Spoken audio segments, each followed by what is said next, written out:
where we're going to discuss what's going on with electric vehicles, green energy, and the stock markets. This news is for entertainment purposes only. Today, I want to welcome to the show Bill Moore, the founder of EV World. Good morning, Bill. Good morning, David. All right. Well, Bill, today we're going to start off talking about this article from Business Insider, how smart money is playing the $700 billion EV boom. And this is quite interesting. This comes up a lot in conversation. China is the 800-pound gorilla of global EV supplies. It dominates the market in every way, including sales. Their export of EV sales increased 131% year over year, 680,000 vehicles. And what is it? In the first half of 2023, the Chinese sold almost 2.1 million electric vehicles.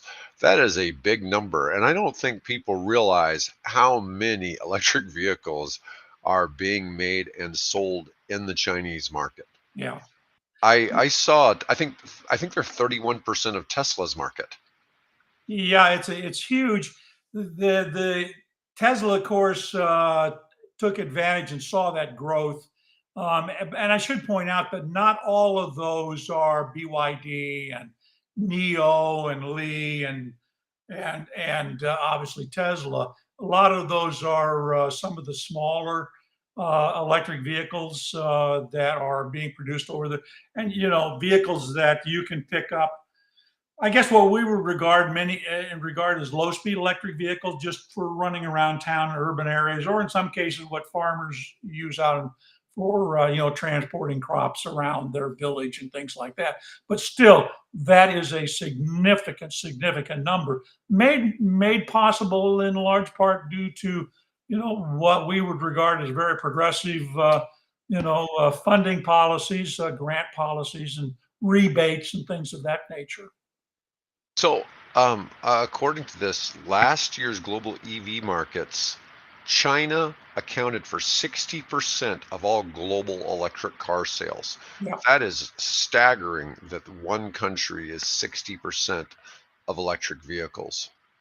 Yeah, and if you would go to the where you click the article from and go to the synopsis, there's a chart there that I've included that I think people will find of interest, because it shows relative the number of sales of vehicles, on uh, regards to the U.S. and Europe and things like that. Do you want to try to find that and see if you can show it? You Yeah, can share screen at the let bottom. me see. I should probably clean up my screen here so you don't see all the garbage I got there. Oh, you won't. It'll only show the actual tab you're on. All right. Yeah, it's not like Zoom. Yeah, let me expand here. Come on. Okay. So share the screen, and there it is. Okay, so basically, I thought this particular image, and there's a larger one that's on my Facebook page, but this gives you, I think, a sense of how big the market China is as compared relative to the U.S. Germany, Norway, and the rest of Europe. I mean, it is definitely the gorilla in the room. So that's the chart right there. But anyway, Hopefully, so the U.S. will start catching up some. well, yeah, well, we hope, because there's a lot of jobs and pollution and things like that we need to be addressing, and this is one way for us to get there. So Nice, nice. Well, one thing that's kind of close to home, you and I both live in the Omaha area, and right, we have obviously a very big Air Force presence here. And this article by Electric talks about Archer Aviation.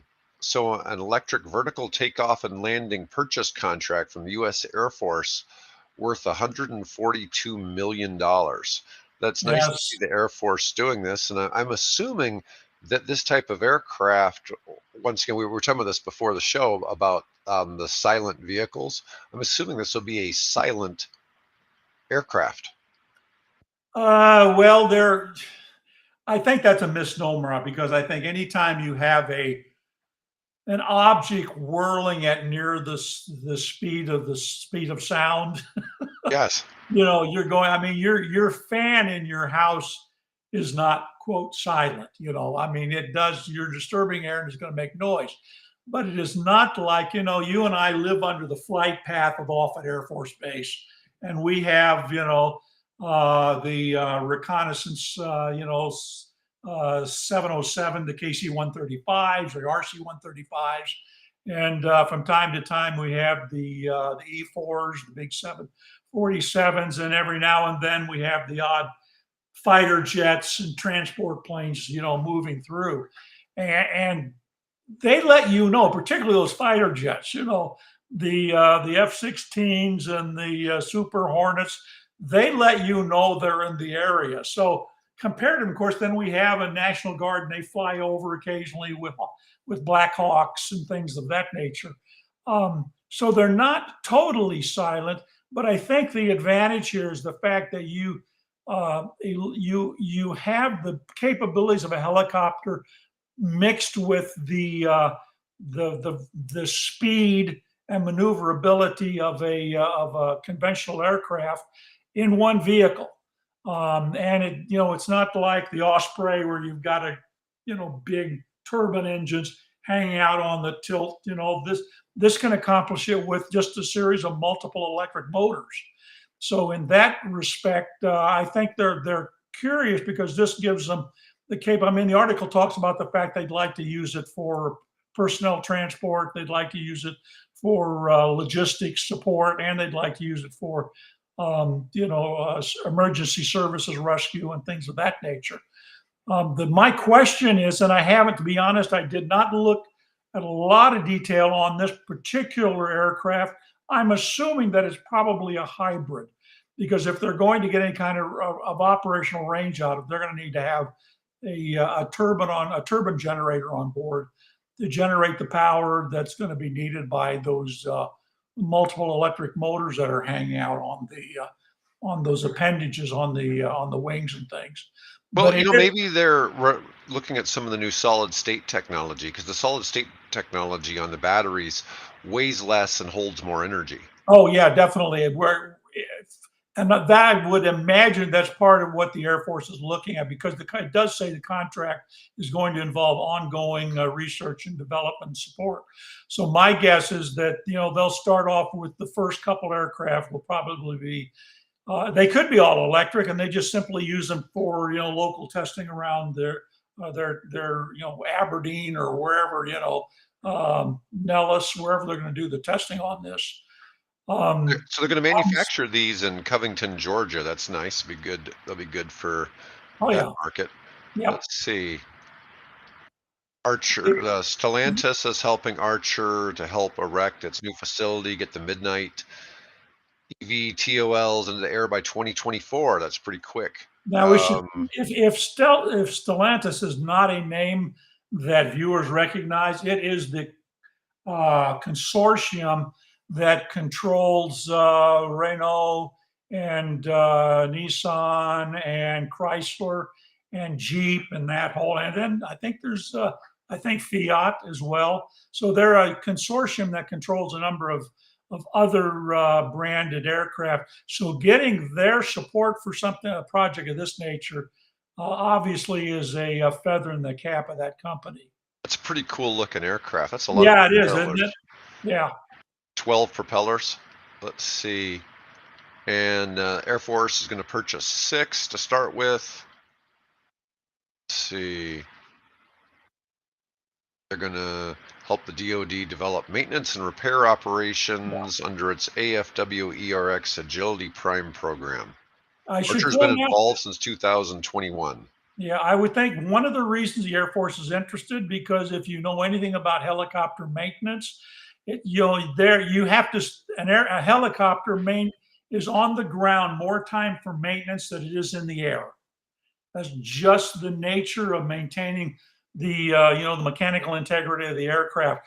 Here, when you've got just simply electric motors, that can spin at several thousand RPMs, and there are no friction moving parts and things of that nature. The maintenance on these things and the reliability and dependability of this is going to go up enormously. It'll certainly reduce military cost. Yeah. Um, So I, our I have, yeah, I did some research and I was looking at, to operate a Black Hawk helicopter is some number like $8,000 an hour. I mean,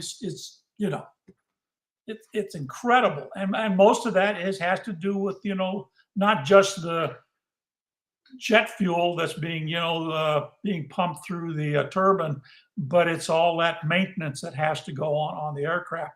And this thing will be so dead simple that it'll be reliability will go up and maintenance will go down. So our Archer Aviation's on the New York Stock Exchange. They've got a market cap of 1.7 billion currently, and that news, the 142 million, That, really they got rewarded. yeah, help This the stock. Yeah. Yeah, this is just in the last 5 days. So as of Monday, their stock shot up from $2. So that's 30% increase in the stock price. So that's a pretty good reward they got Yeah. out of that information. So Yeah. that's nice to see. Yeah, and they're only one of a number of companies that are exploiting this area. So it's an exciting. That's why I like to put it in there because it's such an exciting. As a pilot, I'm always interested in anything that flies. So this is it's exciting to see this area beginning to mature now. So our next one's kind of a surprise. I wasn't really planning on talking about ExxonMobil on this show, but here we are. And That's why I posted it. it wasn't. And when I put it in the title, I'm sure people who are watching us like, what, EV World News, ExxonMobil? We're going Yeah. to pump our Tesla full of gas. Yeah, but anyways, yeah, Well, think about ExxonMobil. What do they do? Well, apart from refining, oil and gas and things of that nature, they drill, right? yes. And in drilling, you go down through various groundwaters and things like that. And what happens? Much of that water that comes back is in the form of very salty brine water. And that brine happens to have, depending on where you're at, a large concentration of lithium. So if you can take and find a way to pull the lithium out of that stream of water, you're not only, cleaning the water in a sense, but I assume they'll probably put it back in when they're done with it. But you can get a very valuable mineral out of that. Will it be as wealthy, as wealth generating potential of oil and gas? Yeah, very possibly. I So you know a can see why they would be very interested in this. And of course, it says they've been in talks with Ford and Tesla. You know what's interesting, and a lot of people don't realize this. I know, I don't know if it's still the case, but I know about 5 years ago, ExxonMobil was the largest retailer in the United States. They did more retail sales than Walmart, and people are like, "What?" But there's a lot more Exxon stations than there all are Walmarts, and Yeah, you have the fuel costs combined with all of the stuff that people pay for in the shops, and I'm assuming we're going to start seeing more carryover of those stations they're going to have to adapt and put in charging stations to kind of match, and so yeah, they yeah, that yeah. trap. That's going. But yeah, but I thought it was interesting. The article points out that they haven't actually done any drilling at this time. They haven't begun any recovery of it, but they're looking to the future and they see the future, going out the next 25, 30 years is gradually, shifting away from dependence on petroleum, just simple economics. And not only that, but of course you've got, political forces that are accelerating, that situation as well. So Well, yeah, we so we definitely we definitely need more of the battery components to be sourced in the United States. Yeah, Too many are sourced outside the country where it's easier, and maybe the EPA rules aren't the same as they are in the United States. It's easier to go through different things. But here they're talking about collaborating with Tetra Technologies to, well, they use the word exploit, which I find is kind of an interesting choice of words. 6,100 acres of lithium rich brine in Arkansas. yeah. Exxon acquired 100,000 acres in Arkansas earlier this year from Galvanic Energy. Well, What? let's hope, yeah, that in doing that they do it in in a responsible manner. I would assume once you pull that out and extracted the lithium, that they don't just simply take that water and dump it into the local watershed. If it's still not potable or suitable for the environment, I would hope that they re-inject it. And to me, that would make sense. Put it back in, let that water, mix with the ground, with the minerals in the strata below the surface of the earth, and let it come back up and keep using that as a vehicle to extract that lithium in a responsible way. I mean, there's complaints about a great deal of the lithium comes from the Atacama Desert, down in what's the triangle that's Bolivia and Chile and Argentina. And there are concerns about how that's done and the impact it has on the indigenous people and the availability of water, and a lot of concerns about that, which I think are necessary. So if Exxon does this, let's pray to God that they see the light and do it in an environmentally responsible way. So our next article is from Slash Gear. It's talking about why electric vehicles are such a tough sell in rural areas. This seems a little bit, more obvious to some people that maybe they're too far away, but that doesn't really, it doesn't really make sense. I mean, even if you live far out, you still have to go to a gas station. You can just as easily charge your car at home. It doesn't really change that. Yeah, But those in big cities are familiar with the rat race. Services and stores are densely packed in the cities, and when you're out in the country, they're not quite the same. What does this mean for electric cars? Well, one of the things is I don't see where the difficulty is charging rurally. Most people aren't charging at charging stations. Most people are charging at yeah. home. And but I think there's What do they? still that perception. Yeah, what do they run their welder on in their shop? Right. You Right. know, No, I get it. And you know, I think the point. I think the point they're making here.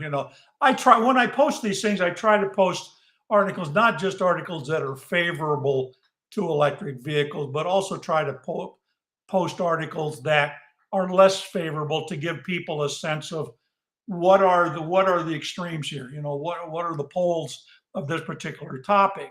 And I think the larger factor here just simply is this is new technology. We as a people, as